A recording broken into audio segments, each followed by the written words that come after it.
O erro número 2, quando eu inicialmente vendia consultas. Hoje, por exemplo, se o paciente liga no meu consultório, você não vai falar assim, ó, a consulta é tanto. Eu não trabalho mais com consultas. Então, hoje, eu faço a avaliação do paciente. Não, pera, isso foi diferente, disruptivo.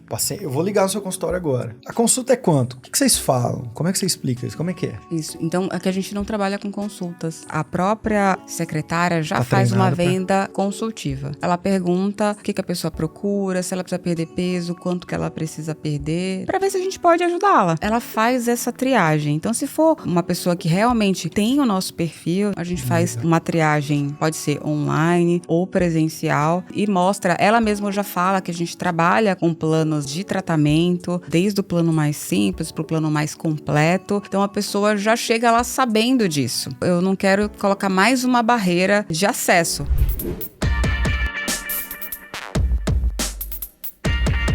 Melissa, seja muito bem-vinda ao Médico Celebridade Cast. E eu acredito que o médico que quer empreender, ele também precisa se reinventar a todo momento. Você tinha um modelo de negócio baseado em reembolso, e que a gente sabe que muita gente surfou, e também foi o seu caso. Teve a bonança ali do reembolso, mas chegou uma hora que apertaram o cerco, e aí sobrou para todo mundo, os que faziam corretamente, os que faziam incorretamente. E aí você precisa se reinventar. Como foi essa transição para você? As políticas mudaram, né? Mais ou menos de uma hora para outra, porém eu estava preparada, porque eu sabia que um dia poderia acabar, né? Então, eu já pensava nisso. Eu tinha uma operação muito grande, então a transição eu ainda demorei um pouco para tomar algumas decisões, né? Mas eu tinha me preparado, né, para poder fazer essa transição. Então, eu acabei executando coisas que eu já gostaria até de fazer antes mesmo, mas que naquele formato, né, naquele volume de pessoas eu não conseguia.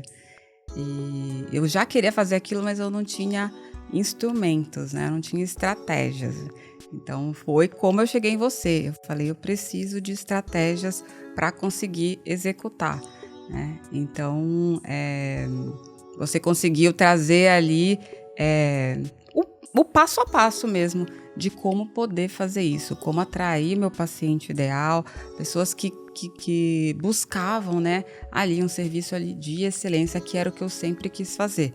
E que você precisa, claro, de uma gestão ali, tanto de marketing quanto da sua própria operação para entregar esse serviço, né? Então, eu precisei desenvolver ali habilidades que eu não tinha até então. Maravilha, então toda crise ela acelera a tomada de decisão, coisa que a gente vai empurrando com a barriga, porque a barriga tá cheia, então consegue empurrar, e quando a barriga começa a ficar vazia, você vai lá e toma a decisão. Exato. Maravilha. Agora eu quero entender, pra gente começar esse bate-papo, qual foi a construção da carreira da Melissa? Melissa começou por onde na medicina? O que trouxe ela até aqui? Bom, primeiro que eu era enfermeira. Ah, é? E aí, fala pra depois, gente. Você fez faculdade? Eu era enfermeira, fiz faculdade de enfermagem e senti a necessidade ainda de estudar mais. Isso em São Paulo? Fiz em São Paulo, fiz na UFSCar. E aí São depois eu falei, pai, eu quero fazer medicina. Ele falou, não, mas você tem que trabalhar um pouco na área, porque às vezes a teoria é diferente da prática. Então seria bom você trabalhar ali 1 ano para ver se é isso mesmo que você quer. E eu trabalhei 1 ano. Exatamente. Então, quando deu 1 ano, eu falei, pai, eu já trabalhei 1 ano. Eu continuo querendo fazer medicina. Aí ele falou, bom, então você vai fazer. E aí eu fui fazer cursinho em Campinas enfim. E aí entrei na medicina, sempre com apoio ali da minha família. E na medicina mesmo, iniciei a minha carreira como cirurgiã. Fiz residência de cirurgia geral. E falo que matei a minha vontade ali de operar, porque era uma coisa que eu gostava bastante, né? Mas eu tenho uma história pessoal de sobrepeso, de obesidade minha e familiar, que me motivou a migrar para a nutrologia para trabalhar com obesidade. Então, eu acabei migrando de área. Mas eu falo que eu não sou uma clínica convencional justamente por causa dessa minha formação de cirurgiã. Então, eu gosto muito de resolver, né? Então, daí veio esse conceito, por exemplo, de não vender consultas. Porque o cirurgião, ele não tem muitas consultas. O objetivo é a cirurgia. Então, eu trouxe o pensamento cirúrgico para a clínica. Então, o meu método, né, a clínica, a forma que eu trabalho hoje, não é baseado em consultas, né? É realmente baseado em atender a necessidade, né, final ali do paciente. Então, isso é muito disruptivo ainda, né? Maravilha, olha só. Então, quer dizer que uma enfermeira, que depois virou médica e se tornou cirurgiã, e depois foi para nutrologia. E conseguiu ter um pensamento cirúrgico de modelo de negócio para a área clínica. Então, já começa daí. Agora, vamos tentar cavar esse buraco. O que a enfermagem trouxe para você de aprendizado que a empresária usa hoje?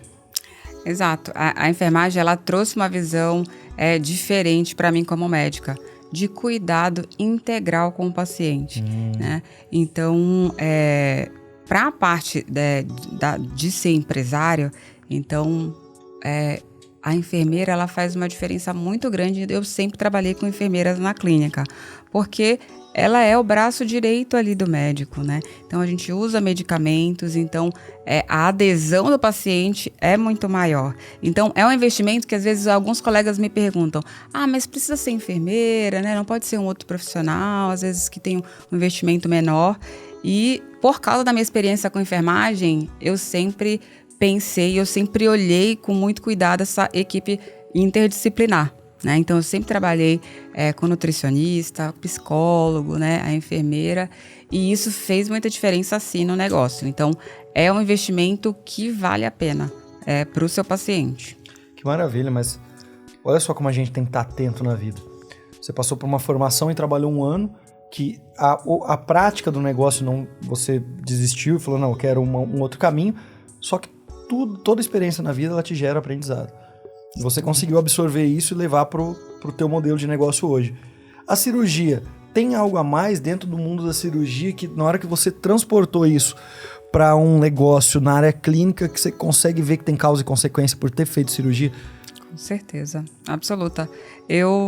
Quando eu comecei a trabalhar, né, e juntou também quando eu te conheci, eu falava, mas por que, por exemplo, para você operar uma vesícula, você vai ter uma remuneração, e por que um médico clínico, né, que trata diabetes e que tira o paciente de uma hemoglobina glicada alta, ou que faz ele perder 10, 15 quilos, por que ele tem que ganhar apenas consultas? Isso é um procedimento clínico. Então, eu trouxe esse pensamento do procedimento cirúrgico para a clínica, né? Então, enfim, imagina todas as especialidades, seja um reumato, seja um gastro, né? Você fazer um tratamento de refluxo, consultas, eles não vão resolver o problema do seu paciente. Ele também está cansado, né, de ficar nessa. Agenda consulta, aí vai no médico, aí pede exame, e aí volta. E tudo isso me dava muita preguiça, vamos dizer assim, dessa morosidade que a cirurgia não tem. A cirurgia tá com dor, fez exame, é cirúrgico, não é cirúrgico, opera. Então, essa coisa cirúrgica eu trouxe para a clínica, né? E eu sempre faço uma comparação, por exemplo, que a pandemia trouxe para mim uma libertação, por exemplo, do supermercado. Eu falo, gente, você imagina você ter que sair da sua casa para o carro. Aí você pega um carrinho, procura todos os produtos, coloca no carrinho. Depois você tira do carrinho, coloca no caixa. Coloca no carrinho de novo, coloca no carro. Então, assim... Tô com preguiça. São muitos processos. Então, eu falava assim, gente, às vezes a pessoa quer se cuidar. Às vezes você fala assim, nossa, eu não cuido da minha saúde e tal, porque, gente, dá preguiça. Olha só todas essas rotinas, né, que você tem que fazer para ir no médico, para fazer isso.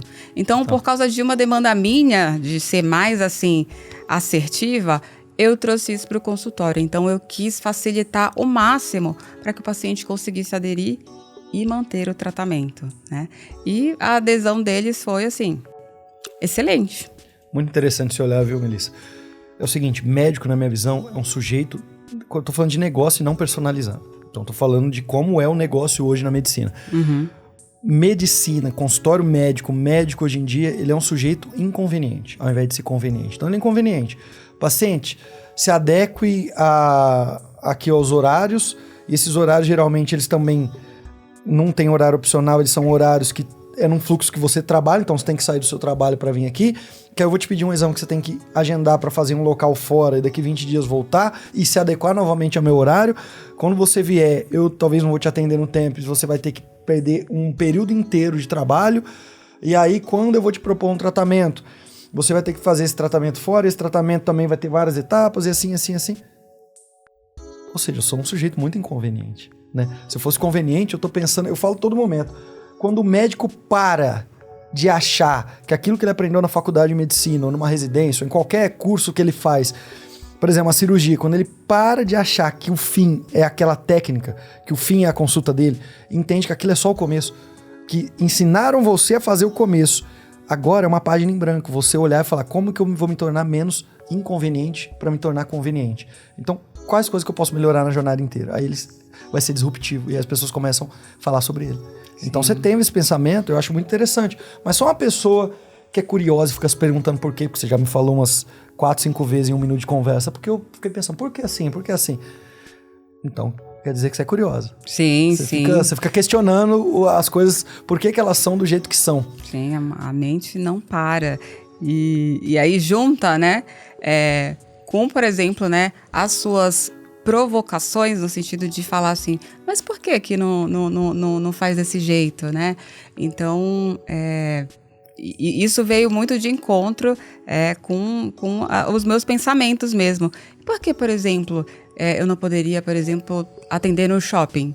Onde a gente teria um horário de shopping, por exemplo. Eu gostaria muito de poder, por exemplo, ir no dentista no domingo ou no sábado. Para quem mora em São Paulo, você poder ir tranquilo. Às vezes eu vejo os meus pacientes lá, né, com horário, com vários compromissos. Então eu faço de tudo para facilitar a vida dele, desde a compra dos medicamentos, enfim, dos exames mesmo, né?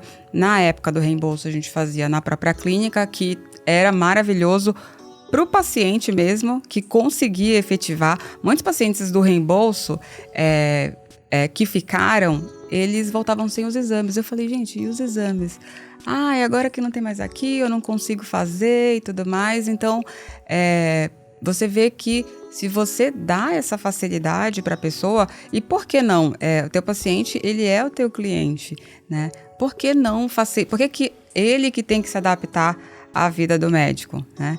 Então, quando você pensa na necessidade dele e oferece aquilo para ele, é algo que tem tudo para dar certo e para ter uma boa adesão. Total, concordo com você.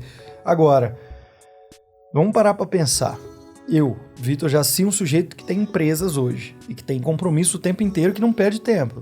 Tá assim, olha, vamos fazer isso aqui, já sai de uma reunião, vai para outra. Aí eu vou para o consultório de uma dermatologista, porque eu tô narrando aqui algo que aconteceu comigo há um tempo atrás. Vou para um consultório de uma dermatologista. Eu entendo que tem anamnese, eu entendo que tem uma conversa ali que dura um tempo, mas essa pessoa já tinha um contexto comigo, já tinha feito alguns procedimentos. E a gente passou praticamente 1 hora jogando papo.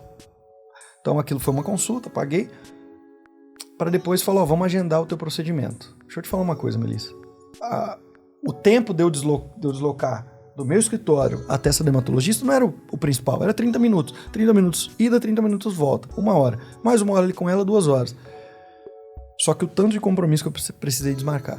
Eu já sabendo que poderia atrasar lá, então já pedi um período. Como empresário, me cobrou R$6.000 o tratamento. O que precisava fazer naquele dia. Como empresário, eu perdi mais dinheiro do que eu investi no tratamento. Sendo que, se eu sou uma pessoa conveniente, entenda, quem está vindo aqui é um sujeito empresário, um sujeito que tem um temperamento que mais decisor de compra rápido, que não perde tempo, que sabe o que quer, tem um perfil comportamental dominante.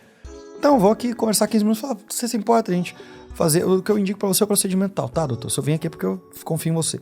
Fazer o procedimento tal, vamos fazer, vamos. Já faz ali, demorou o procedimento 20 minutos, ia demorar 20 minutos. Agora não, vou falar para esse mesmo sujeito, perder mais 1 tarde de negócio.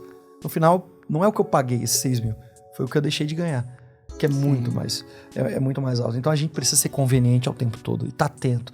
Quem tá desatento não é conveniente. Vamos voltar agora, então, pra Melissa. Vamos falar da Melissa. Melissa, você tá em São Paulo, numa região nobre.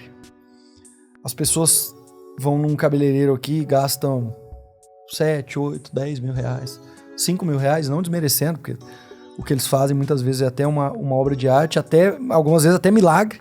Sim. Só que por que o teu colega, quando ele olha pro serviço dele, ele acha que não vale nada, ele cobra pouco, ele cobra o que tá na tabela, ele se prostitui?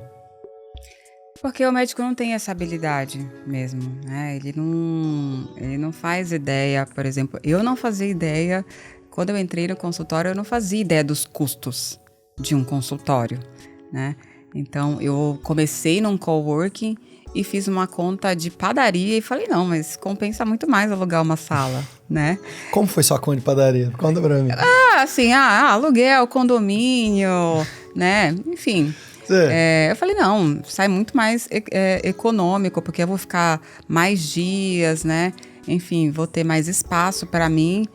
E, obviamente, eu errei muito, né? Então, hoje em dia, eu comento, né, para os colegas, às vezes eles querem começar já com uma estrutura aí muito grande, mas o médico, ele não tem essa habilidade de precificar. Ele não tem habilidade, por exemplo, de vender, né? Provavelmente fico pensando, né? Assim como a colega dermato, eu vejo muitos colegas, porque eles perguntam muito sobre o meu modelo de negócio e tudo mais, e eu tento explicar para eles, por exemplo, às vezes tem um procedimento como um implante, vamos dizer assim. Ele fala, não, na minha clínica, primeiro o paciente vai, aí eu indico o implante, ele aceita o implante, ele paga e agenda para fazer, porque primeiro ele vai pagar para eu poder comprar o implante. Ou seja, sou inconveniente. Eu falei, não, gente, e aí eu entendo do ponto de vista econômico, né, o colega fazer isso, mas é que assim, simplesmente não cabe. Né? Então, coloca no teus custos, né? Na tua operação, né? O teu ali, né? O teu fluxo de caixa, o teu estoque. Mas isso é uma coisa que eu, Melissa, acho inadmissível, né? Então, acho que na sua posição, eu também ficaria bem ali desgostosa de ter que, por mais que seja uma experiência boa, né? A gente quer uma solução, né? Então,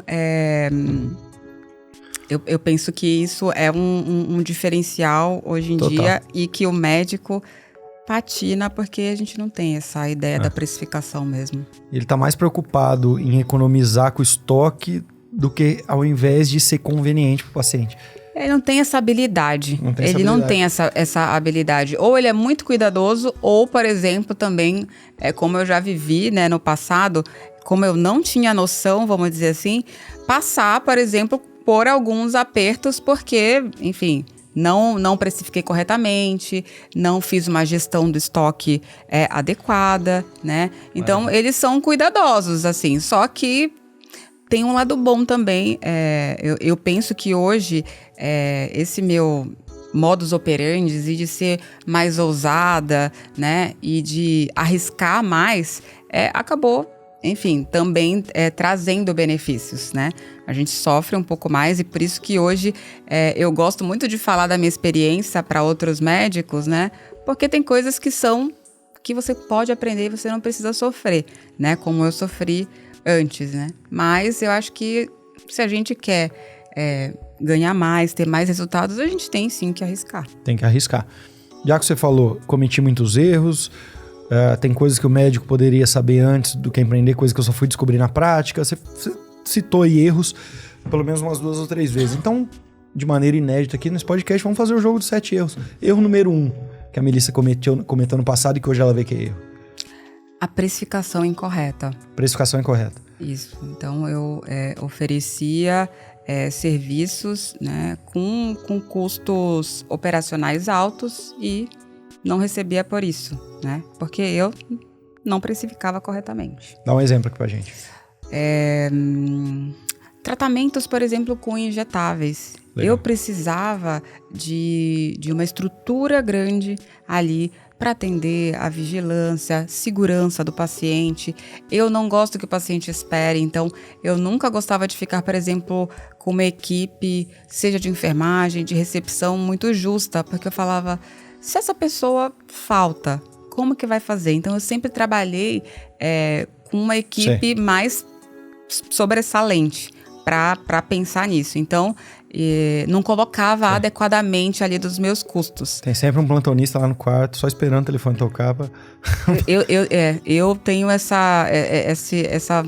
esse jeito de pensar em plano A, B e C. Então, Maravilha. Eu falo, se a pessoa não vem, enfim, eu preciso ter algum resultado. Eu não quero passar esse aperto. Então, esse erro número 1 da precificação, posso dizer que você precificava baseado, então, em custo de insumo, ao invés de colocar, poxa, mas não é só o insumo. Eu tenho aqui uma taxa de sala, taxa de custo fixo que eu tenho que colocar, de aquisição de paciente, ou seja, esse preço ele vai adicionando algumas camadas que se a gente só pega e olha a conta de padaria que qualquer um faz de, poxa, tá me custando isso aqui R$1.000, eu vou cobrar R$1.500. Não, mas na hora que você coloca todas essas camadas na equação, se você cobrar R$1.500, você tá pagando para trabalhar. Exato. Parabéns. Então, maravilha. Erro número 1. Vamos pro 2. É 7? Vamos lá. Vamos lá, vai achar. O erro número 2 é quando eu inicialmente vendia consultas, né? Então, hoje, por exemplo, eu não... Se o paciente liga no meu consultório, você não vai falar assim, ó, a consulta é tanto, né? Eu não trabalho mais com consultas. Então, hoje, eu faço a avaliação do paciente. Não, pera, isso foi diferente, disruptivo. Eu vou ligar no seu consultório agora. A consulta é quanto? O que vocês falam? Como é que você explica isso? Como é que é? Isso. Então, aqui a gente não trabalha com consultas, né? A gente vai... a própria secretária já faz uma venda consultiva. Que legal. Então, ela pergunta, né, o que a pessoa procura, se ela precisa perder peso, quanto que ela precisa perder, né, para ver se a gente pode ajudá-la, né. Então, ela faz essa triagem. Então, se for uma pessoa que realmente tem o nosso perfil, né, então a gente faz uma triagem, pode ser online ou presencial e também mostra, ela mesma já fala que a gente trabalha com planos, né, de tratamento, desde o plano mais simples para o plano mais completo. Então a pessoa já chega lá sabendo disso. Isso é maravilhoso. Então eu não quero colocar mais uma barreira, enfim, de acesso. Então, trabalhar com obesidade já é algo que tem muitos estigmas. Então, o paciente, quando decide procurar o médico, né, já é um desafio. E aí, você vai pagar a consulta, você nem sabe se ele é bom, você não sabe se você vai gostar ou se vai dar certo, né? Então, eu gosto de trabalhar dessa forma, sem consultas. Então, eu cometi o erro antes de trabalhar consultas e tive consultas que foram aumentando o preço progressivamente, né? Já tive um valor de consulta que eu falo que é alto, se a gente for comparar o salário mínimo, né? Se a gente pensar na maioria da população, se ele é mais que o salário mínimo, ele é alto, né? Então, esse foi meu segundo erro. Melissa, você conhece a teoria da laranja com limão? Não. Você conhece a teoria da laranja com limão? Não, né? Não. Tá, vamos lá. Ah, eu quero cobrar mais, quero vender mais. Enquanto você vender laranja para as pessoas que já conhecem laranja, não tem como se cobrar mais, porque o que você tem na mão é uma commodity. Quando você pegar aquela laranja e vender ela como limão, você consegue ganhar mais. Como assim? Consulta médica. Já tem coisa mais batida que consulta médica? Já todo brasileiro sabe que tem um negócio chamado consulta que custa entre alguns lugares 150, outros lugares R$1.500, dependendo do contexto do bolso dele, da região que ele tá. Então ele já sabe. Então, quando ele liga, fala, tem consulta médica? Quanto custa? Tem. Tá procurando a laranja e eu tô falando pra ele que eu tenho a laranja. Só que ele já tem um parâmetro de preço. Quando eu quebro o padrão, quanto custa a consulta? Não, aqui a gente não trabalha com consulta. Eu tô pegando aquela coisa que é a laranja, mas ele começa a enxergar aquilo como limão. Ele começa a falar, pediu o parâmetro. Pegou de calça curta, isso aqui eu não esperava. Tá, então agora, como é que esse negócio funciona? Interessante. Funciona assim, assim, assim, assim. Ah, nossa, maravilhoso. Eu prefiro ter essa consultoria de peso do que fazer a consulta. É eu pegar uma coisa e conseguir criar naquele mesmo contexto, a mesma fruta, mas eu crio uma segunda. Que aí a pessoa, quando ela perde a referência, aquilo passa a ser mais caro, você desperta a atenção nela, e é o que você fez. Olha que interessante. Eu já fiz mais de 100 entrevistas aqui com médicos, só de alunos nós temos, tá batendo 14 mil, 13 mil, alguma coisa, contando os cursos, desde quando a gente tá nos cursos. O que acontece? Muita gente que eu conversei, poucos falaram pra mim que aposentaram consultas e fizeram venda consultiva. Aprendi com você. Aprendeu comigo. Não, mas você já tem essa veia. Eu achei muito legal. E aí ela faz a venda consultiva, que é... Sim. Qual a diferença, Melissa? Olha só, isso é fantástico. Entre eu ter uma secretária passiva, que na verdade ela é mais até reativa do que passiva, no qual as pessoas perguntam, quanto custa a consulta? R$500. Quanto? E a doutora tem dinheiro no Unimed? Não. Papapá.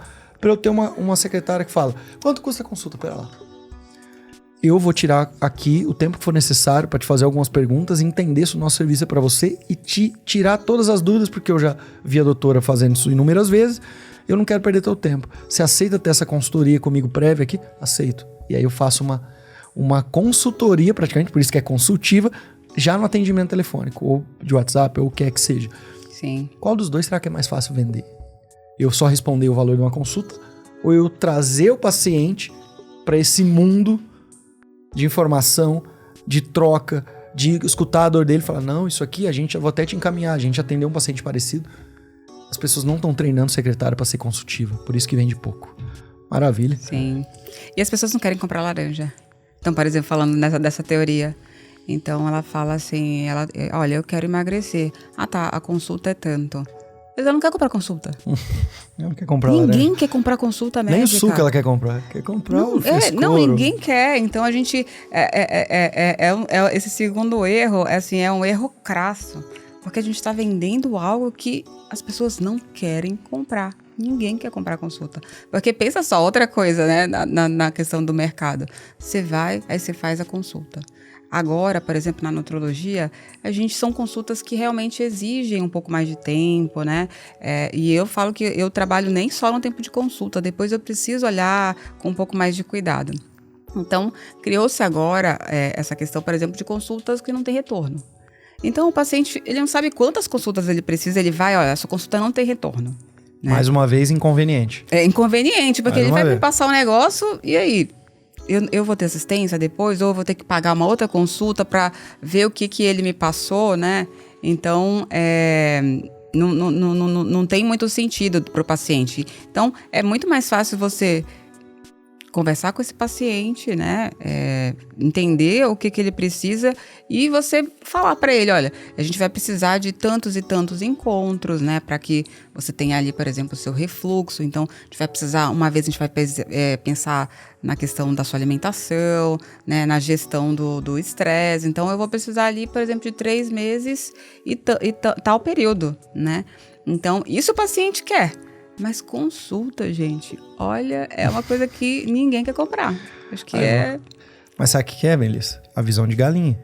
Galinha tá vendo o milhozinho aqui, o arrozinho aqui, tá vendo o curto prazo. Obviamente, qualquer criança que sabe fazer uma operação básica de matemática vai falar assim, tá, se eu der o retorno, é tempo, eu vou gastar mais na minha operação, tiro o retorno, que vai ser uma operação que vai ter mais margem e eu vou ganhar mais dinheiro. Aí você pega, se eu fizesse essa mesma pergunta que eu fiz pra galinha e fizesse pra águia, ele olhar, não, pera lá. Eu trazer uma experiência pro paciente no qual ele vai ter contato constante, ele vai ser assistido, o que eles estão chamando de retorno, eu vou cobrar por isso, mas vai ser uma sequência. Esse paciente, ele vai gostar, vai indicar amigos e vai se sentir mais amparado e vai pagar um preço mais caro. A águia responde assim, a galinha responde só no volume. Então, começa daí, esse pensamento. Vamos lá, jogo dos erros, vamos chegar no terceiro erro. O terceiro erro foi não me atentar, por exemplo, para o marketing, né? Para o marketing pago ou tráfego, assim. Então, eu gosto muito do conceito, eu falo que eu gostaria que o meu consultório fosse um clube, onde entrasse só pessoas convidadas, né? Eu não sei porquê, mas os meus pacientes são pessoas que têm muita afinidade comigo. Então, essa rede de relacionamento, né? Hoje em dia, 70%, vamos dizer, dos meus novos pacientes são pacientes indicados. né? Então, eu ficava muito, enfim, focada nisso, né?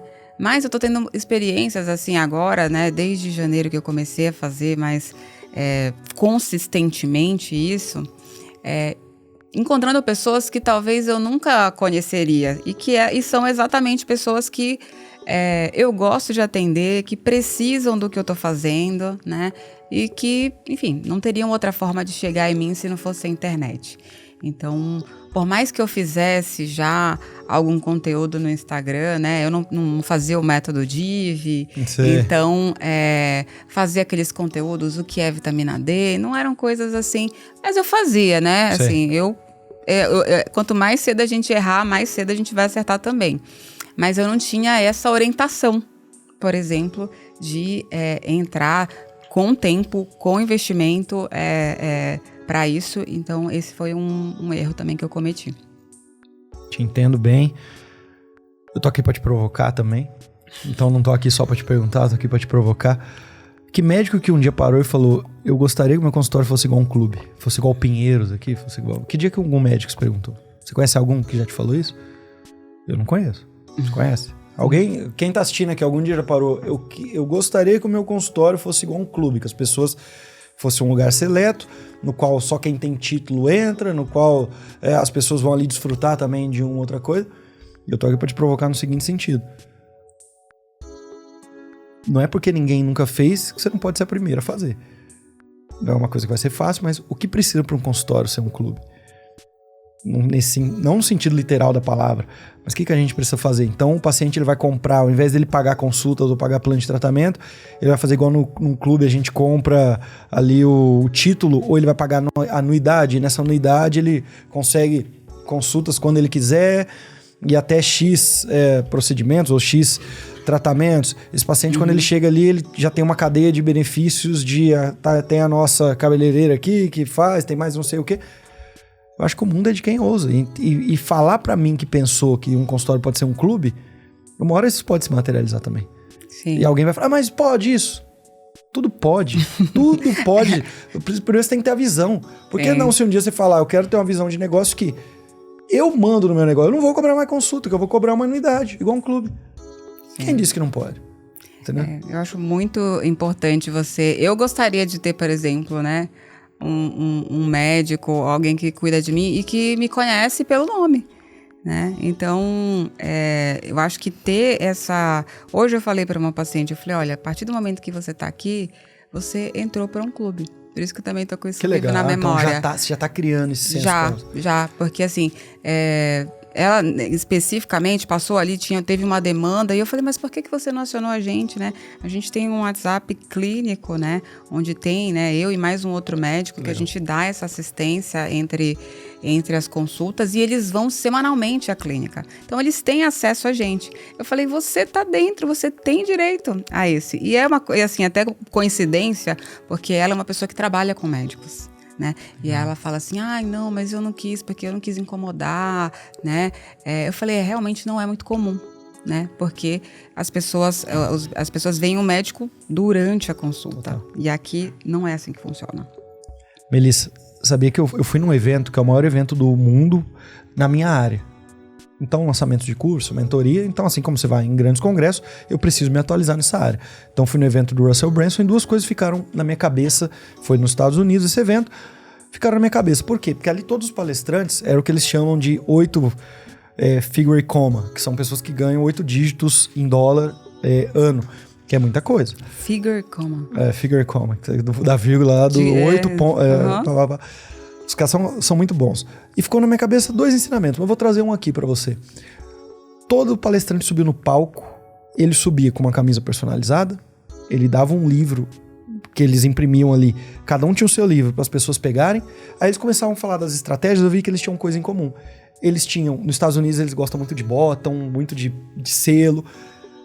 Todo grande palestrante que foi lá, ele tinha coisas colecionáveis ou coisas físicas. Por quê? Porque eles hackearam o sistema na cabeça das pessoas. As pessoas gostam de possuir coisas. As pessoas gostam de tocar e levar para casa.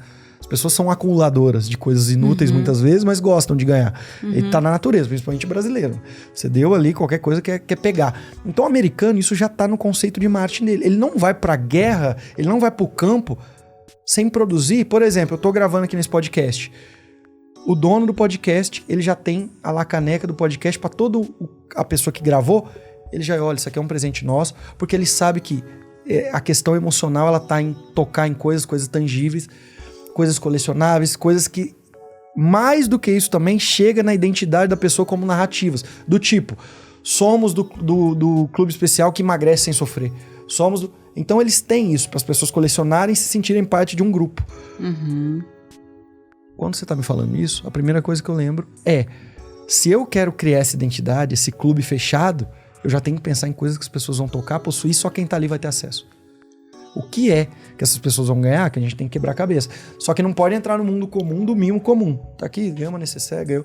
O que é coisa que faz parte do movimento e que eles podem colecionar? Só peguei carona aqui pra trazer uma explicação, mas os americanos já estão nesse jogo. E aí no Brasil não, quanto o médico presta serviço, mas o paciente não tem uma coisa que ele pega com orgulho e fala, olha, ele consegue olhar para aquilo todo dia na mesa de trabalho dele e falar, eu fiz parte desse ecossistema, eu fiz parte disso aqui. Aí o teu erro foi marketing. Sim, né? O meu terceiro erro foi não investir em marketing dessa forma. E você vê, essa semana a gente monta também um kit, né, para o paciente, e eu sempre fico pensando exatamente isso, de não dar coisas porque com um logo meu ou algo assim, porque não é sobre mim, é sobre o paciente, né? Então você está falando isso e eu comprei tipo um bentô, uma marmita, né, onde você pode, por exemplo, levar para qualquer lugar sua alimentação, né? Levar algumas castanhas para você não passar esse apuro de ter que comer o que dá, né? Então, pensando nisso, né? Eu que trabalho com isso, com essa questão da alimentação saudável, então é muito interessante essa ideia, né? Então, de ter ali aquela marmitinha ali, porque você entrou no clube. Entrou no clube vai... Mas sabe qual é o pulo do gato? Interessante. Isso é feito de maneira estratégica, numa narrativa como um todo.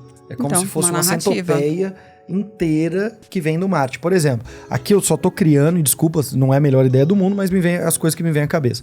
Vamos supor que você cria um movimento que chama peso leve. O movimento peso leve as pessoas precisam viver uma rotina de peso leve. Aqui é só um exemplo. Então você está repetindo isso na mídia social, você tem a hashtag peso leve, sou peso leve, você começa a falar de peso leve, você cria um método chamado peso leve, você tem uma hora você publica seu livro, você vai lá, gasta 2, 3 mil reais, publica um livro, sou peso leve, aquilo vira uma grande narrativa que faz um movimento inteiro. E aí você começa a diferença entre eu dar a marmita, a squeeze, a camisa escrito Dr. Vitor Jaci, doutora Melissa, doutor João, doutora Maria. A linha tênue disso é quando eu troco o meu logo, o meu nome pro eu sou peso leve. As pessoas querem aquilo. Porque aquilo faz parte de uma grande narrativa que ela está inserida. E aí aquilo para ela passa a ter um valor sentimental. Porque ninguém tem valor sentimental no logo do Vitor Jaci. Agora, na narrativa do sou um médico celebridade, sou um CRM Blacker, sou um Mad Boss, entendeu? O que isso significa... Por exemplo, a gente tá pegando muita narrativa do CRM Black, do trocar o plano de saúde pelo plano de negócio. Então, tem um plano de negócio. Talvez o movimento seja isso. Quando a gente consegue criar essa grande narrativa, é que as coisas passam a ter valor. Entendeu? Sim. Então, esse é o ponto. Vamos lá, erro 4. O erro 4 foi não pensar em como que eu ia escalar. Ou, por exemplo, para eu não ser uma empresidiária. Eu presidiária, não ser uma eu presidiária. Então, como ter um método que seja replicável mesmo e que, por exemplo, a clínica também trabalhe sem que eu esteja ali na operação, né, diariamente. Porque eu também gostaria de fazer outros projetos, né? Então, eu não pensei, por exemplo, o fato da clínica também ter o meu nome, eu até então, né, até eu reconhecer isso, eu fui criando uma equipe e que tivesse o meu DNA. Então, essa equipe de médicos, elas atendem comigo por um período, né, por meses, né, E remuneram só para aprender também? São remunerados por isso? Sim, atendem comigo. E eu também falava para os pacientes que eu tinha esses outros médicos para que eles também fossem conhecendo o caso deles, porque por uma eventualidade que eu não tivesse, o tratamento deles não seria interrompido, né? Então, eles foram se acostumando com a equipe, e a equipe hoje, é interessante às vezes ver paciente falando, tem um lado, todo mundo vê o lado bom e o lado ruim às vezes da coisa. Então a gente fala assim, nossa, eu passei, né, com o médico da equipe, ele falou exatamente igual que você fala. Eu falei, olha, eu fiquei feliz, porque significa que a gente tem um método e a gente está alinhado nas condutas, perfeito, né? Então, tem gente que vê isso como uma coisa boa e tem gente que fala assim, ó, eles falam tudo a mesma coisa, ou eles falam igual para todo mundo, né? E eu tenho esse meu DNA, por exemplo, com obesidade, e é um mantra na clínica. Eu falo, gente, obesidade é uma doença. Eu falo, não, mas esse paciente não quer se ajudar. Não, obesidade é doença. Então, eu fui criando isso em toda a equipe, né? Então, mas eu, enfim, ainda assim estava centralizado em mim. Então, hoje, por exemplo, é importante que o médico pense nisso, né? Porque quando você faz esse plano de acompanhamento, eu faço esse acompanhamento muito próximo do paciente, mas eu preciso ter braço para isso, né? E o médico, ele tem muito essa relação médico-paciente, né? Então, muitas vezes eu tinha dificuldade de, por exemplo, o paciente que passava comigo passar com outro médico da equipe, mesmo que tivesse, vamos dizer, próximo, né? Então, é importante você criar, né, uma estrutura onde você consiga, enfim, como é que fala? Onde você possa dividir um pouco as tarefas, porque inicialmente parece que é algo factível, mas com a escala vai ficando mais difícil. Pois é, muitas vezes é melhor até não crescer, porque a escala vai te trazer esse problema. Se você não consegue replicar, e onde eu vejo que é um erro de venda, e que bom que você trouxe isso, e que pouca gente está atenta. As pessoas perdem venda por não ter discurso alinhado. Você não sabe o tanto de venda que você perde por a secretária falar uma coisa, a recepcionista falar outra, chegar na sala do médico é outra, o marketing, aí o teu social media, ou marketing, ou qualquer pessoa vai lá e fala outra coisa, diferente de você, com outras palavras. Aí vai a pessoa que está operando o seu social seller, quer responder o seu direct, fala de outra maneira. Eu lembro até hoje. Aquilo me dava uma síncope. Eu começava a ver minha social media escrevendo ali para quem me seguia, falando pro médico, fala, doutor, tudo bem? Eu falei, eu nunca falei, fala, doutor, tudo bem? Você tem que olhar os meus trejeitos, as minhas palavras e replicar, porque as pessoas sentem. Isso é subconsciente. Qualquer desvio de informação e informação que se choca gera dissonância. E tudo que gera dissonância se afasta da venda.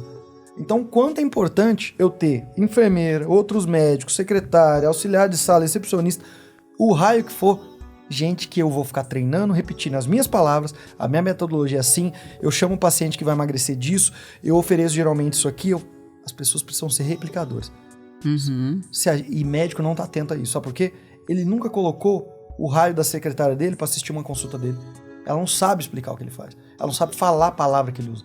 Ele nunca chamou o time de marketing e falou assim, olha, eu vi que saiu um post aqui e eu não me comunico dessa maneira, as palavras que eu uso são essas aqui. Logo as pessoas vão ver dissonância. Ele nunca parou para pensar, marketing, vocês estão fazendo cortes aqui, só que no consultório eu não sou essa pessoa animada. Eu sou uma pessoa mais séria. Então, o paciente chegar aqui vai sentir dissonância e não vai comprar, porque ele está com uma expectativa assim. Desalinhamento de comunicação perde venda. E que bom que você falou isso pra gente. E trouxe o ponto do eu presidiário, né? Porque eu acho que isso talvez uma doença que afeta 99% dos médicos que empreendem. Ele tá preso no sistema dele. Tem muita coragem dentro do que você falou, porque quando você aposta em vou treinar time, você tá colocando uma operação mais cara a curto prazo para desenvolver isso. Você podia ficar só com o seu lucro, ao invés de trazer gente, treinar, ter time.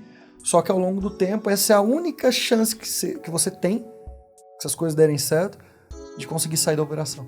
Sim. Então, assim, é um investimento a longo prazo. Sim, exatamente. E esse é o ponto realmente que você tocou, que também e que muita gente às vezes não avança. Eu paguei um preço por isso, né? Então também nessa parte também, por exemplo, eu precifiquei errado, muitas vezes. Mas eu tinha os sócios, tinha, né, outros, né, por exemplo, colaboradores, né, que ganhavam mais do que eu, né?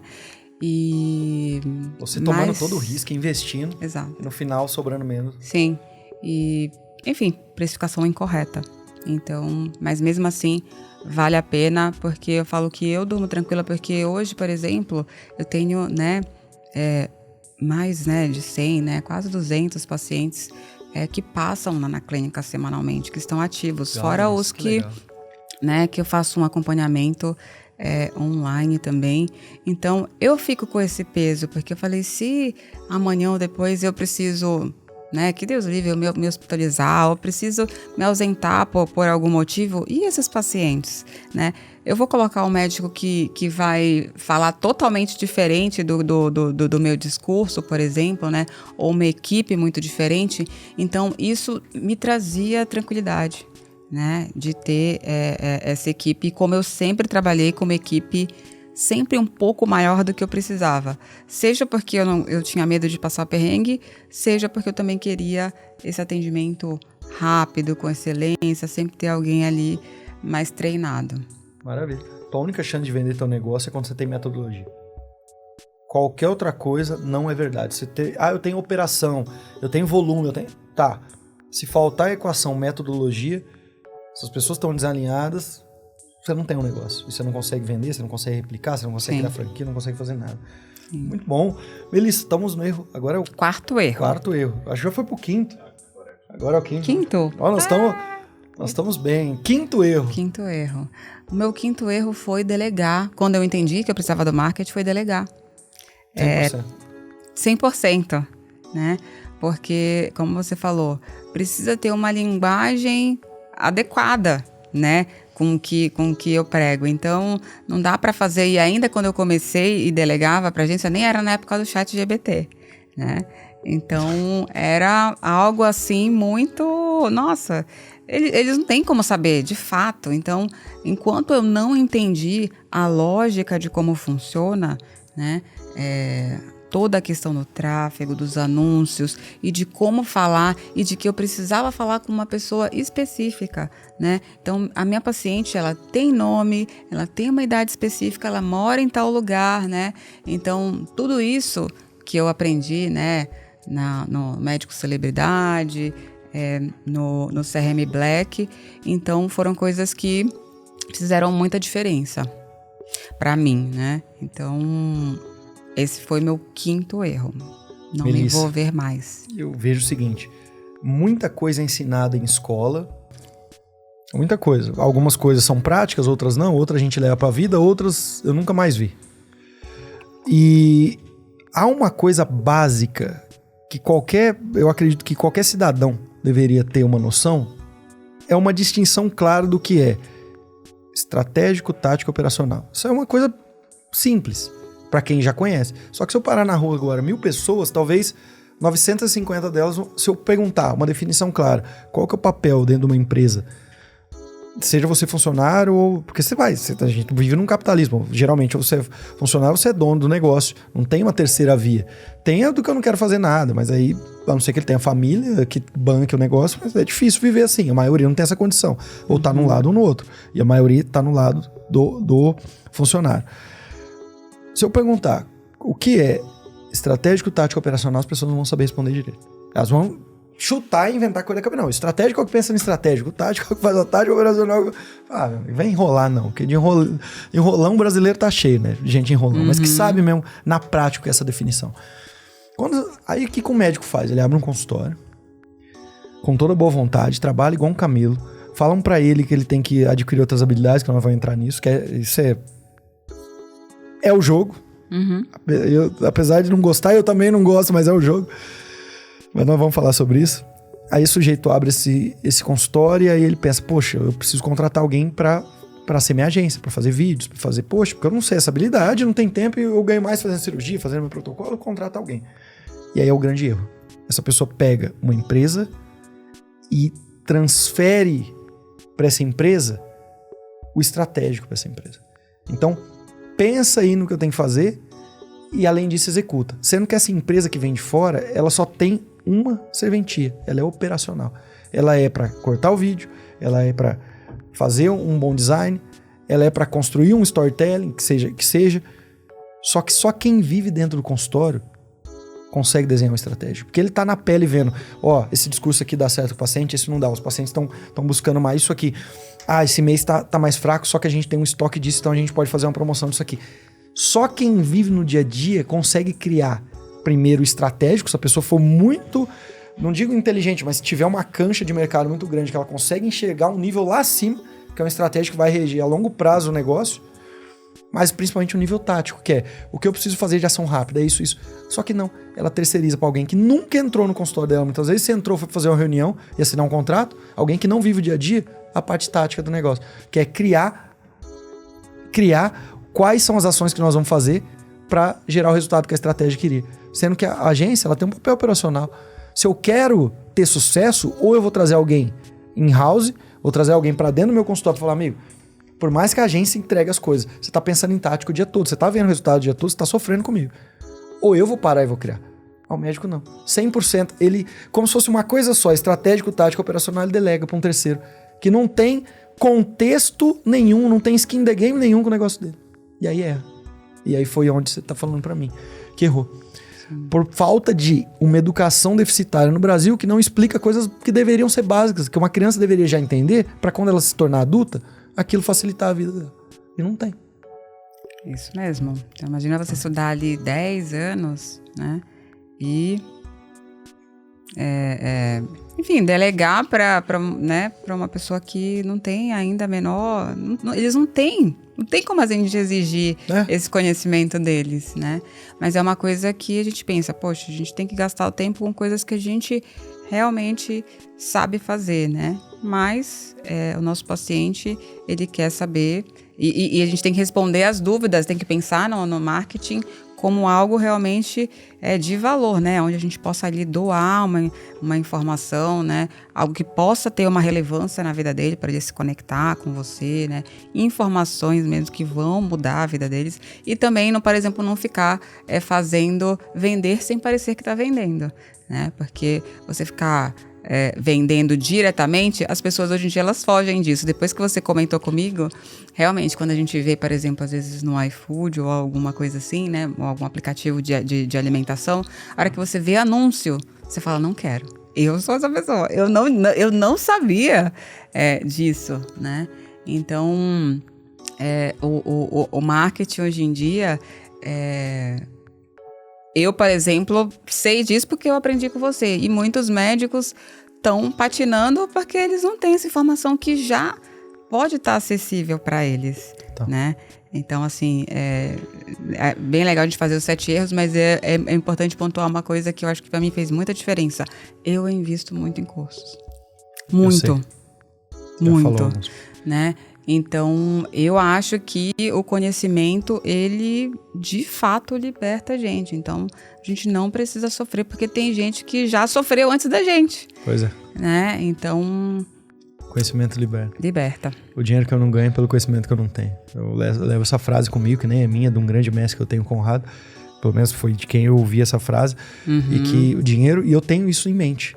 O dinheiro que eu não ganho é pelo conhecimento que eu não tenho. Que mesa que eu ainda não sentei para ter a informação que eu precisava ter. Que mentor que eu não tive, que curso que eu não fiz. E hoje, quem no meu time que pode fazer isso aí e para acelerar, eu não sou um tentáculo que tem braço para ficar assistindo tudo, vendo tudo, mas alguém precisa ver, mas concordo contigo. Sim. E aí, então, esse erro da gente delegar esse estratégico e tático para alguém que é só uma agência operacional, a não ser que ela esteja dentro do seu negócio, não tem outra coisa.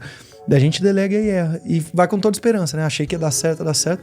E você me trouxe um ponto, Melissa, que pra mim é cerejinha do bolo, pra quem tá atento nesse episódio aqui. Melissa, hoje se eu entro no meu Spotify, Porque eu também sou músico, né? Eu tenho minhas bandas, tenho minhas músicas autorais, eu entro no meu Spotify. Na hora que eu entro, se aparece um banner de alguém que lançou uma música, a primeira coisa que o meu dedo faz, eu nem olho a foto. Entrou lá o banner assim, nova música do Gustavo. Eu nem vi o Gustavo Lima, eu só vi que tem um X ali embaixo e eu apertei. Porque aquilo tá sendo intromissivo. Tá certo? O que acontece? Hoje, marketing, ele não pode parecer propaganda. Por isso que a gente chama de native marketing. O que é native marketing? O marketing nativo. É o que uma pessoa, quando ela scrolla, quando ela roda o feed dela, ela espera ver dos amigos, do influencer que ela segue. Ela espera ver a estética assim, a pessoa gravando com uma câmera assim, fazendo um movimento de coisa assim, com uma headline assim, papapá. Tá, então quando eu for fazer uma propaganda, pelo amor de Deus, faz igual, como se fosse um amigo teu fazendo conteúdo. Agora, se você faz aquela produção, olhando pra câmera, com aquela, parecendo propaganda, ou aquela foto de uma modelo, meu amigo, as pessoas, elas nem estão olhando, elas já estão fazendo assim com o dedo. Por quê? As pessoas estão fugindo de propaganda, elas não estão nem sabendo o que é aquilo. Sim. A pessoa que entende isso, acelera. Hoje eu chego pro meu time, falo o seguinte, isso aqui tá parecendo propaganda, então não passou no crivo. A gente tem que fazer coisas que não pareçam propaganda, pareçam nativas. Senão eu tô pagando caro no clique, tendo menos conversão, as pessoas estão me ignorando. E a gente tá num mundo de economia de atenção. Quem não souber jogar esse jogo tá fora. Sexto erro. O sexto erro foi não adequar a minha imagem do serviço que eu oferecia, o que eu queria oferecer. Eu não entendia, né, o poder, por exemplo, da imagem. Então, né, eu te contei a questão do cabelo, é um dos investimentos, né, que também eu fiz através de uma consultora, né. Então, eu entendi que a minha imagem podia não estar comunicando o que eu gostaria de comunicar, né? E eu acho muito importante, eu falo assim, ir no médico, por melhor que a gente tente deixar essa experiência, é ir no médico. Ninguém quer ir no médico. Então, eu quis com que esse encontro com o paciente realmente fosse um evento para ele. Então, o fato de eu trabalhar arrumada é para realmente alinhar mesmo, porque você pode ser muito bom no que você faz, e se você tem uma imagem muito simplória ou até, de certa forma, desleixada, eu que já fui cirurgiã e trabalhei no PS, não dá para você ficar arrumada no PS, correndo UTI, centro cirúrgico, PS. Eu trabalhava, né, com aqueles pijamas cirúrgicos, com croque, com coque, porque você tá com máscara. Então, eu não tinha essa vivência de consultório. Então, eu fiquei um tempo ainda meio sem saber como estar mais adequada para o consultório. Até que eu tive essa ideia e eu vi em algum dos meus estudos, né, falando sobre fazer esse encontro com o paciente ser um evento, né? E para ele entender que ali eu me preparei para estar lá. Eu não tô ali por acaso atendendo ele. Não. E de fato, a minha rotina diária é preparar todas as minhas consultas, né? Ver os exames ou o que o paciente está fazendo. Hoje mesmo na primeira consulta eu já sei quem é, da onde ele veio, o que ele busca. Então eu estudo exatamente, eu me preparo, né, para isso. Tanto do ponto de vista técnico como com a imagem. Então, a gente não tem também... Tem gente que tem mais traquejo com isso. Mas eu era cirurgiã, né? Então, eu não tinha essa habilidade. E eu acho que fez muita diferença no meu negócio. Realmente, ter uma imagem mais cuidada e alinhada até com as coisas que eu pregava. Assim, a saúde está muito relacionada com beleza, né? E com isso tudo. Você sabe, uma vez perguntaram pro Cristiano Ronaldo o que é alta performance, porque ele é um símbolo da alta performance, né? Um sujeito que tem desde o percentual de gordura, a longevidade, um dos sujeitos que mais fizeram gols na carreira, que ganhou mais bola de ouro, então ele é um símbolo, é o sujeito que mais tem seguidor. Família, mas assim, o sujeito que mais tem seguidor no mundo de mídia social, você imagina isso, ele é. Não sabia. Foi o canal do YouTube que estourou mais rápido, o cara, assim, o cara que mais tem seguidor em Instagram, se eu não me engano, pode ser que eu esteja passando uma informação, mas acredito que seja. Então ele é um símbolo mundial. E perguntaram o que é alta performance para ele. Ele falou, alta performance as pessoas acham que a alta performance só tá na execução. Então, você é um bom cirurgião porque você executa uma boa cirurgia. Você é um bom clínico porque você faz uma boa anamnese. As pessoas, elas acreditam que a alta performance está lá. E por isso, ela vai em congresso o tempo todo, ela vai se prepara muito para aquilo, então tá sempre atualizando e ele acha que a alta performance é só isso. E o Cristiano Ronaldo deu uma resposta diferente. Ele falou, alta performance é se preparar e estudar. O que ele faz? Eu vou jogar num jogo, vou no estádio Santiago Bernabéu. Ele jogou lá há muito tempo, então não vale o exemplo. Então vou no San Siro. Eu vou ver então, vou buscar informação. Qual é o tipo de grama que tem no San Siro? Essa grama ela corre em que velocidade? A torcida lá, a organizada, ela fica atrás de que gol? Então eu tenho que me concentrar mais nesse tempo que eu vou ficar ali perto dela. Esse zagueiro que tá me marcando, ele é velocista ou ele não é? Ou seja, ele começa a entrar num jogo de detalhes, porque ele tem um staff que traz isso pra ele, que ele tá muito à frente daquele atleta que vai lá só achar que a bola rola e eu vou correr atrás dela. Porque ele já dominou tudo isso. Ele já colocou a trava certa para aquele tipo de campo. Ou seja, o que você tá me falando é, um paciente vai chegar na tua frente, quando você tá pensando em alta performance, você não tá simplesmente, eu sei fazer minha medicina. Você tá, deixa eu olhar, deixa eu ver esse paciente na mídia social, deixa eu ver um histórico dele, secretário, ele trouxe alguma informação que, já que você fez uma venda consultiva, que vai ajudar a gente ou para vender ou para fazer um desfecho clínico, mas trouxe. Eu me preparei para atender. Isso faz a diferença. Demais. Sai do mundo do improviso e do achismo, do empirismo, da preparação. E aí a gente chega na alta performance. Isso aí, muito bom. Né? Pra tocar consulta não dá. Hoje em dia não cabe. Não cabe. E você trouxe uma outra coisa que eu achei fantástico, que se prepare para uma consulta como você se prepara para um evento. Você tem a percepção, porque eu tenho essa percepção, mas vamos trazer para você, de que os pacientes se preparam para a sua consulta. Você tem a percepção que uma mulher, muitas vezes, é lógico que na correria, e cada vez mais hoje, as pessoas estão encarando um evento de uma consulta médica com uma coisa mais um pouco banal. Mas ainda tem isso. Por exemplo, aqui a Carla, quando ela for para uma consulta, ou o Tom, quando for uma consulta, geralmente ele não vai, poxa, eu tô de regata, eu vou pra consulta assim mesmo, eu acabei de sair da academia. Não, as pessoas passam, tomam um banho, um perfume, escovam um dente. Elas vão ali como se fosse um mini evento. Se o teu maior bem, que é o paciente, está se preparando para esse evento, que direito que você tem de não se preparar para isso? Sim. Isso é desleixado.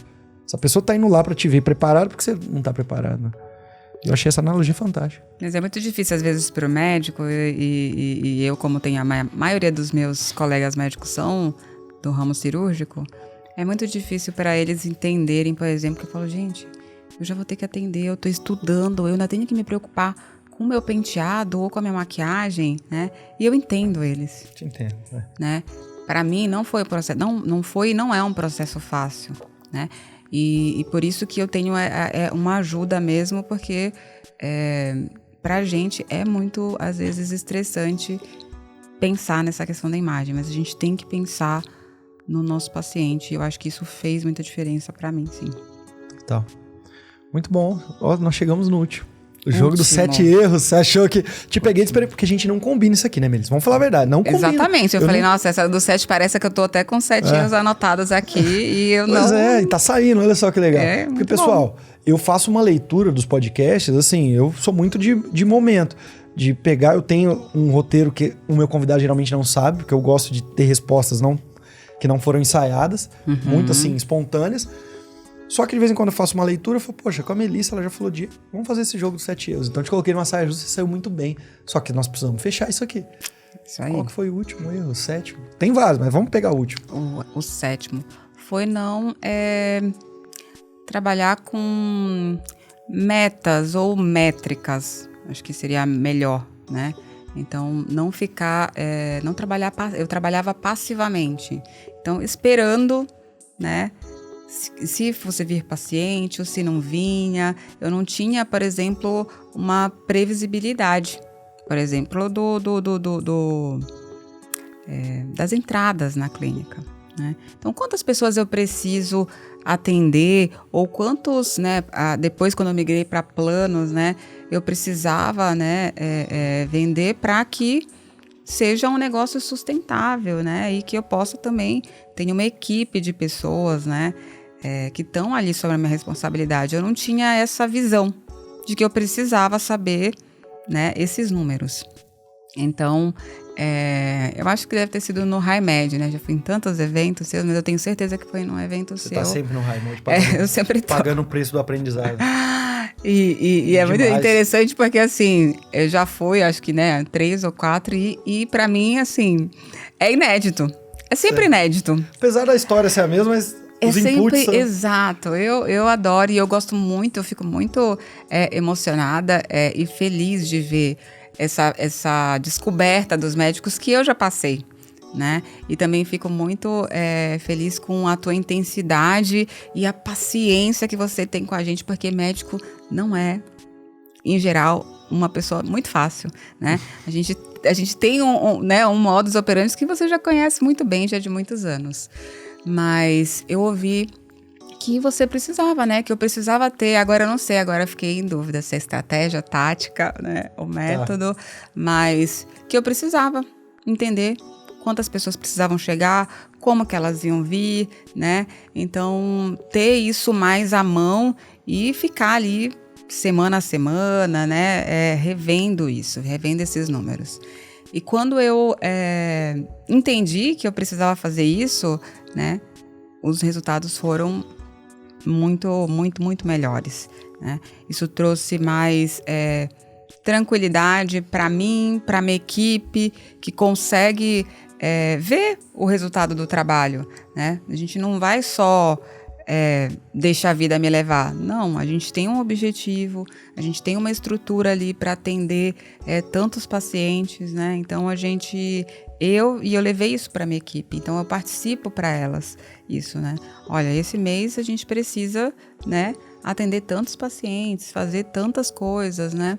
E então isso foi um erro que eu cometi no passado, que era não ter essas metas e métricas e que hoje eu faço. Esse casamento é o casamento que todo médico empresário tem que ter, metas e métricas. Melissa, vamos lá, aí você falou estratégico, tático, operacional. Estratégico, vai lá, vai olhar um contexto daquele negócio, vai falar, poxa, a gente hoje tem um CAP, custo de aquisição de paciente de R$400. Maravilha, o meu custo de operação fixa é R$100 mil. Então, adiciono 400, se eu atender 100 pacientes, eu adiciono ali R$40 mil de custo, com esse mais 100 mil de operação, 140 mil. Então, eu vou, para só pagar essa operação, precisar atender 100 pacientes no mês. Se eu preciso atender 100 pacientes no mês, se eu divido por 20 dias úteis, aqui vamos fazer uma conta de padaria, porque não são 20 dias úteis, mas vamos fazer 20 dias úteis, esses 100 pacientes quer dizer que eu preciso atender 5 pacientes por dia, nos dias úteis. Tá, maravilha. Então, marketing, para eu atender 5 pacientes dia, eu preciso que eu tenha o telefone tocando X vezes no dia. Então, eu tô comprando esse toque de telefone, não post. Maravilha. Aí, aonde a gente entra na métrica, metas com o estratégico, tático, operacional. O estratégico é quem vai fazer essa leitura e vai traçar o objetivo. Objetivo, atender 100 pacientes mês, que custam até X reais. O estratégico tá lá para dar o rumo, ele dá o objetivo. Tá aqui o nosso objetivo. O tático é quem vai responder o seguinte, geralmente é um gestor ali, é alguém que vai olhar e falar, tá, precisamos então ter esse faturamento, que a gente vai precisar então em números, matemática, atender esses pacientes. O que nós vamos fazer para atender? Nós vamos colocar essas 3 campanhas no ar aqui, nós vamos fazer um programa de indicação, nós vamos fazer isso, nós vamos gravar depoimento com o paciente, nós vamos fazer... Ou seja, ele pega aquele objetivo estratégico e cria táticas para chegar nele. Então a gente pega o que a gente quer, o que a gente precisa fazer, e aí a gente vai para o operacional, que é a pessoa que então, entendi, nós vamos ter que fazer X campanhas. É quem vai editar o vídeo, quem vai fazer ali o anúncio, quem vai colocar a mão na massa para aquilo, ou seja, quem vai executar. Então tem alguém norteando, tem alguém que vai falar então como que nós vamos chegar nesse norte, e tem alguém executando para chegar nesse norte. Uhum. Isso é uma leitura básica de um estratégico tático operacional.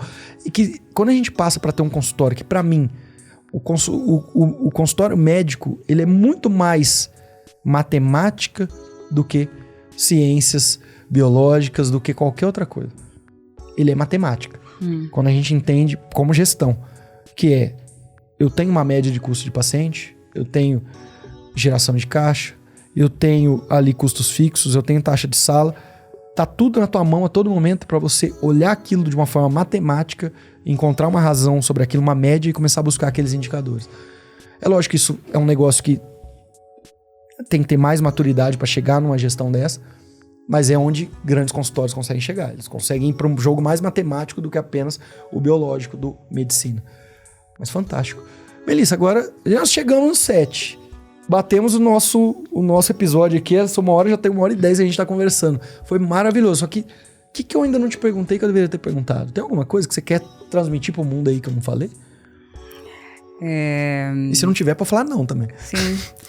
Eu vou falar que eu cheguei nisso porque eu acho extremamente importante a questão dos números e, como eu falei, foi um dos erros que eu cometi. Mas eu fiz tudo isso que eu fiz e tudo que eu passei era porque eu realmente acreditava no que eu fazia, né? E é um propósito de vida que eu tenho, é ajudar pessoas a, né, vencerem o sobrepeso e a obesidade e não sofrerem o que eu sofri. Então, esse era o meu objetivo, né? Então, é muito importante para que você passe por todos esses desafios, você está muito preso nas suas convicções. Então, eu falo, assim, uma coisa que eu falo, né, hoje para novos médicos, né? Não vejo assim, o que está dando dinheiro agora? Eu lembro que na época que eu fiz cirurgia, o que estava bem assim, na alta era a radiologia, por exemplo, né? Então, não era o meu perfil, e não estou falando que é errado isso, né? Mas eu sugiro que você faça algo que você realmente goste, ame, acredite naquilo. Porque tudo que você fizer com intensidade, né, e algo que você acredita, vai dar certo. Então, você pensar e falar assim, eu vou fazer nutrologia agora porque tá na moda, né?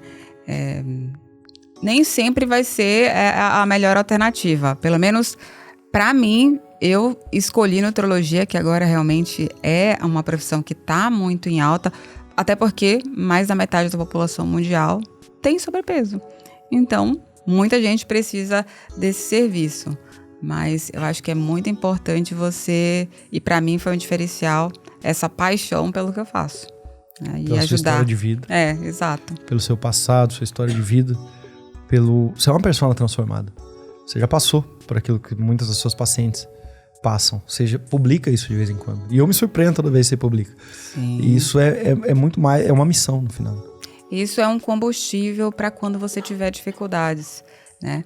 Porque não só também na época do hospital, ou quando eu era CLT ou concursada, tinha os meus desafios também, né? Mas é muito importante você ter esse combustível para você superar as dificuldades que podem vir. Né? Tudo isso tem.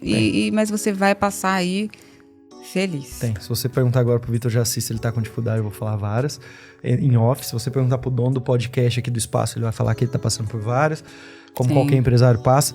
A gente vive um fenômeno do indivíduo multifacetado, que isso é um fenômeno que aconteceu, é recente. O nosso cérebro não tá preparado para isso. O teu cérebro foi preparado para, eu vou te formar médica.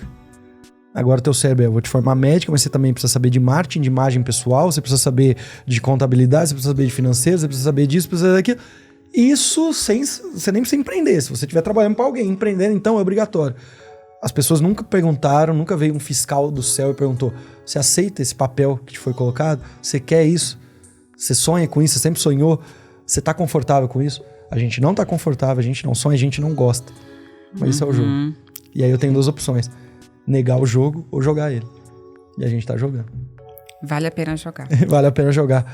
Muito obrigado pelo seu tempo, esses 7 ensinamentos foram todos muito profundos. Fico muito feliz em ter te recebido, Melissa.